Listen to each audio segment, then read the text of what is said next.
આમ લોકોને પણ કહેશું કે જંત્રીના ભાવ વધવાથી તમને પણ આ તકલીફ પડશે, એટલે આમ લોકો જો આમાં જોડાય તો હું એવું માનું છું કે જંત્રીના ભાવ વધારામાં થોડોક રાજ્ય સરકાર બ્રેક મારે. આ હતું ત્યાં પાછો જંત્રીનો સૂચિત ભાવ વધારો આવ્યો, એ તો કોઈ હિસાબે સહન થાય એમ નથી.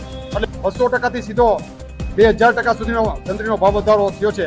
જેના હિસાબે બાંધકામને paid FSI, stamp duty, registration fee જેવા ઘણા બધા પ્રોપર્ટી ટેક્સ જેવા ઘણા બધા મુદ્દે અસર કરશે. અને આમાં તો જનતાનો મરો થશે. 20 થી 30% મકાનોના ભાવ વધી જશે.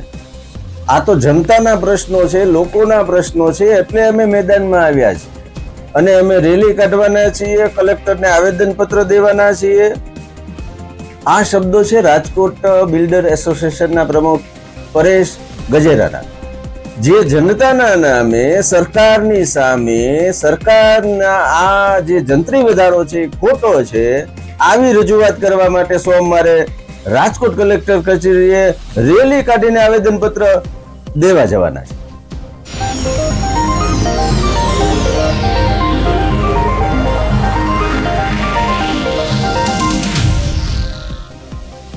નમસ્કાર, ઇવનિંગ પોસ્ટના ડિજિટલ પ્લેટફોર્મ પર હું છું આપની સાથે ફરી એકવાર કુમાર.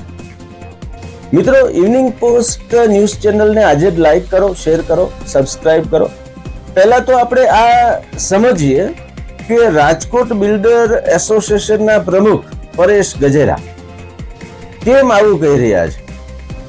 એ એટલા માટે કહી રહ્યા છે કે ટીઆરપી ગેમ ઝોન કાંડ રાજકોટમાં બન્યો ત્યાર પછી જે રીતના પ્લાન મંજૂર થયા, કેવી રીતે બિલ્ડરોએ મંજૂરી વગર મોટા મોટા બિલ્ડિંગો ખડકી દીધા, અનેક બિલ્ડરો ઉપર સરકારમાંથી, રાજકોટ કોર્પોરેશનમાંથી નોટિસ આવી, બાંધકામના નિયમોનો ધજિયા ઉડાવી દીધી. આના પરિણામે રાજકોટમાં 27 લોકો જે છે જીવતા ભૂંજાયા અને હજી કેટલાયની માથે તલવાર લટકી રહી છે. ત્યારે રાજ્ય સરકાર દ્વારા દરેક કોર્પોરેશનની અંદર બિલ્ડિંગ પ્લાન પાસ કરતા પહેલા અમુક એવા નિયમો, પરિપત્રો કર્યા કે એટલા વિભાગોની પહેલા મંજૂરી હોય પછી જ પ્લાન જે છે ઇન્વર્ટ થાય, ઓનલાઈન કામગીરી કરી નાખી. અને આવા બધા જે મુદ્દાઓ છે, પહેલા તો આપણે સાંભળીએ પરેશ ગજેરા પ્રેસ કોન્ફરન્સમાં શું કહી રહ્યા છે. ગઈ 20 નવેમ્બરના રોજ રાજ્ય સરકાર શ્રી દ્વારા સૂચિત જંત્રી વધારો જે ડિક્લેર કરવામાં આવ્યો છે, તેમાં અમને જાણવા મળ્યું છે કે 200%થી 2000% સુધીનો જંત્રીનો ભાવ વધારો સૂચિત રાજ્ય સરકાર શ્રી દ્વારા કરવામાં આવ્યો છે. 1 મહિનો એના વાંધા સૂચનની મુદત છે. એટલે અમે રાજ્ય સરકારશ્રીને સર્વપ્રથમ તો એવી રજૂઆત કરી છે કે આ 1 મહિનો ખૂબ ઓછો પડે. અમને લોકોને બીજા 60 દિવસ એટલે હજી 2 મહિનાનો સમય જોશે, એટલે ટોટલ 90 દિવસનો સમય જોશે. ઓનલાઈન એમાં જે સૂચિત ભાવ વધારો છે એમાં કોઈ વાંધો લેવો હોય તો એમાં ઓનલાઈન પ્રક્રિયા છે.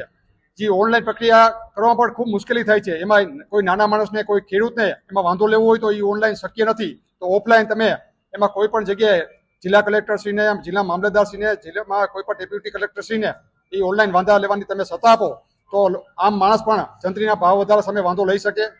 રાજકોટની આપણે વાત કરું તો રોણકી છે, ઘંટેશ્વર છે, મવડી વિસ્તાર છે, ઘણા બધા વિસ્તારમાં જ્યાં 1000-1500 રૂપિયા જંત્રી હતી ત્યાં 30,000 થી 35,000 થઈ ગઈ છે, 10,000 હતી ત્યાં 60,000 થઈ ગઈ છે. તો અમારું એવું માનવું છું કે 20 થી 30% જેવો ભાવ વધારો મકાનમાં, ઓફિસમાં એમાં આવી શકે છે. તો અમે રાજ્ય સરકારશ્રીને એ વિનંતી કરી છે અને આવનારા દિવસોમાં અમે રજૂઆત કરશું દરેક વિસ્તાર વાઇઝ કે ક્યાં શું પરિસ્થિતિ હતી ને ક્યાં શું પરિસ્થિતિ થવાની છે.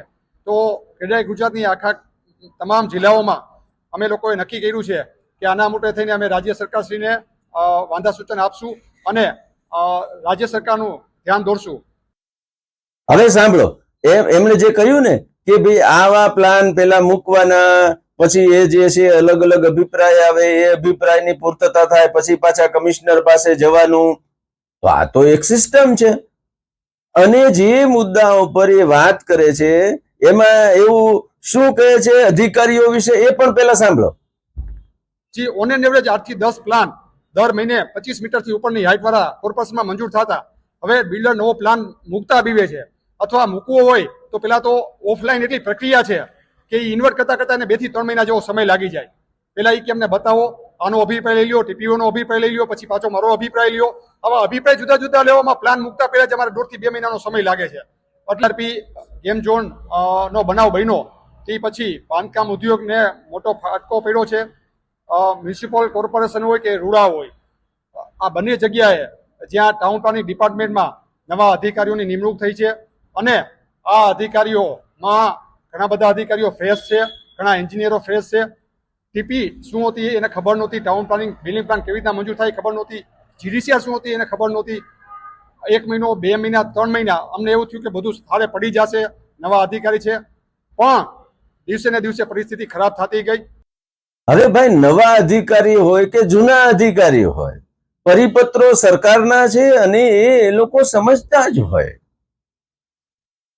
ટીપી સ્કીમ શું છે એવી નવા અધિકારીઓને ખબર ન હોય. એટલે ભાઈ, આવું શક્ય છે? અને તમે જે વાત કરો છો કે લોકોના પ્રશ્ને અમે લડી રહ્યા છીએ, અમારી સાથે ધારાસભ્યો ને સંસદ સભ્યો ને બધા જે છે, શહેર ભાજપ પ્રમુખ પણ અમારી જેને કહેવાય ને કે રજૂઆતને ધ્યાને લે છે.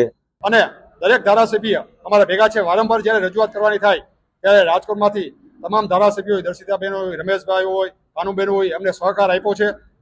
રૂપાલા સાહેબ હોય, રામભાઈ હોય, શહેર ભાજપ પ્રમુખ હોય, કે અમને કોઈ ક્યારે પણ અમે સહકાર માંગ્યો ને અમારા ભેગા આવવાનું કીધું ત્યારે અમને વખતો તમને સહકાર આપ્યો છે. અને હું એવું માનું છું કે યોગ્ય મુદ્દે યોગ્ય રજૂઆત થાય તો એનું નિરાકરણ સરકાર પણ લાવે છે. પરંતુ તમે બિલ્ડરોને જે હવે સરકારે એક ગાળ્યો કશો છે કે આ નિયમો ઈ જનતા માટે તમારે પાળવાના છે, એમાં જનતા રહેવા આવવાની છે. જનતાના નામે તમે સોમવારે રેલી કાઢશો અને કલેક્ટરને આવેદનપત્ર આપવાના છો.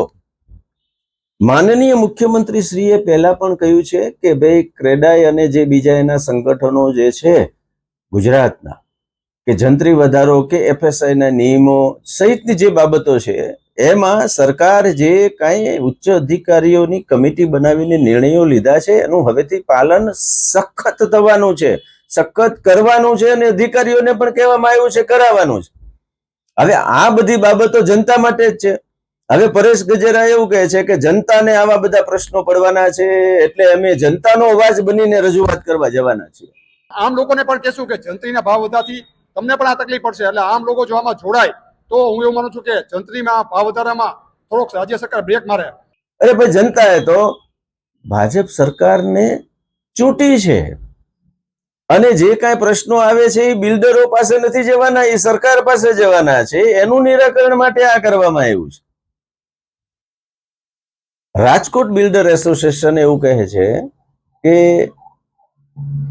બિલ્ડિંગ વ્યવસાય, કન્સ્ટ્રક્શન વ્યવસાય સાથે સંકળાયેલા એન્જિનિયરિંગ એસોસિએશન, મટીરિયલ એસોસિએશન કે પછી રિયલ એસ્ટેટ બ્રોકર, ફલાણા ઢીકણા, આ બધાને અમે ભેગા મળી અને 500 મેમ્બર તો અમારા છે, એ સિવાયના પણ અમે હજારોની સંખ્યામાં રેલી કાઢીને કલેક્ટરને આવેદનપત્ર દેવાના છીએ. એવું માનું છું કે અમે કોઈ સરકારની સામે આંદોલન નથી કરતા. સરકારમાં રાજકીય માણસો અમને ખૂબ સારી રીતે સાંભળે છે, માનનીય મુખ્યમંત્રીશ્રી અમને ખૂબ સારી રીતે સાંભળે છે, પણ આ લોકોનો અવાજ છે, આ અમે પ્રસ્થાપિત કરવા માટે થઈને એક રેલીના સ્વરૂપમાં અમે સોમવારે જવાનું છે કે ભાઈ સાજા લોકો, ખાલી બિલ્ડરો નહીં, 5-5 બિલ્ડરો નહીં, પણ જંત્રીના આ જે સૂચિત જંત્રી વધારો લાગુ થાય તો જાજા લોકોને અસર થાય છે, એના પાત્ર આપે અમે જિલ્લા કલેક્ટરને આવેદન દેવાના છીએ. રાજ્યભરમાં તમે જુઓ કે હજી સુધી સરકારની કામગીરીના કારણે કોઈ પણ રેલીઓ કે વિરોધ પ્રદર્શનો, ટીઆરપી ગેમ ઝોન કાંડ, અગ્નિકાંડ સહિતના મામલા સિવાય થઈ નથી. ભાઈ શ્રી પરેશભાઈ ગજેરા એવું કહે છે કે આ સરકાર સામે અમે નથી, સરકારને અમે રજૂઆત કરવાના છીએ કે જનતાના આ પ્રશ્નો છે. દુખે છે પેટ અને કૂટે છે માથું. જનતા બધું જ જાણે છે. સરકારે જે કાંઈ કાયદાઓ બનાવ્યા છે, પરિપત્રો કર્યા છે કે જે કાંઈ બાબતો કરી છે એ જનતા માટે જ કરી છે. રાજકોટ બિલ્ડર એસોસિએશન જે રીતે સરકાર જે નવા જંત્રી દરો કે એફએસઆઈના મામલે જે કાંઈ નવા નિર્ણયો કર્યા છે, સુરક્ષા બાબતે જે કાંઈ સરકારે કર્યું છે, એની સામે ખુલ્લેઆમ પડવાની આજની પ્રેસ કોન્ફરન્સમાં જે રીતે પ્રમુખ પરેશ ગજેરાએ વાત કરી છે એનું કहीं पे નિગાહ હે કहीं पे નિશાના જેવું તો છે જેવું હાલની તકે તો લાગી રહ્યું છે. જોઈએ આગામી સમયમાં શું થાય છે. બિલ્ડર એસોસિએશન જે રીતની વાત કરે છે, નવા કમિશનરો કે અધિકારીઓને કઈ ખબર પડતી નથી ને FSI શું છે ને ટીપી શું છે, એવું કશું હોતું નથી. ટીપી શું છે એ તો ભાઈ શ્રી સાગઠિયા ગયા બરાબર છે એટલે આખી જનતાને ખબર પડી જ છે ને આવા બધા ટીપીઓ જે છે બધા સિટીના જે છે એમાં પ્રજા હવે જાણી ગઈ છે અને એટલા માટે સરકારે બધા જ કોર્પોરેશન માટે એક સમાન પરિપત્રો બનાવ્યા છે. સરકારની જંત્રી વધારાની વાત હોય કે FSI ની વાત હોય તો એ સમય અનુરૂપ છે એવું બિલ્ડરોએ સમજવું પડશે ને અત્યાર સુધી આખા ઘી કેળા ખાધા છે એ હવે મળવાના નથી એ પણ સ્પષ્ટ છે. માનનીય મુખ્યમંત્રી શ્રી ભૂપેન્દ્રભાઈ પટેલે એની સરકારે જે નિર્ણયો લીધા છે એ લોકોને ઉપયોગી નિર્ણયો જે છે ત્યારે જ લેવામાં આવ્યા હોય ને. તમારા વાંધા વચકા જે હતા જંત્રી વધારો કર્યો ત્યારે 4 મહિના સુધી તમે જ કહો છો એમ સરકારે જે છે આ વાતને વિરામ આપ્યો હતો ને. પેલા જંત્રી આજે 10,000 રૂપિયા હતી અને દસ્તાવેજ થતો તો એનો 10 લાખનો, અત્યારે 60,000 રૂપિયા જંત્રી થઈ, દસ્તાવેજ થયો 35-40 લાખનો. તો સ્ટેમ્પ ડ્યુટી વધી, એને પેડ પૈસાના પૈસા વધ્યા. એટલે અમારું કેલ્ક્યુલેશન એવું છે કે ક્યાંક 20% ને ક્યાંક 30%, એટલે 20 થી 30% જેવું મકાન ઘર ઓલે મોંઘું થશે.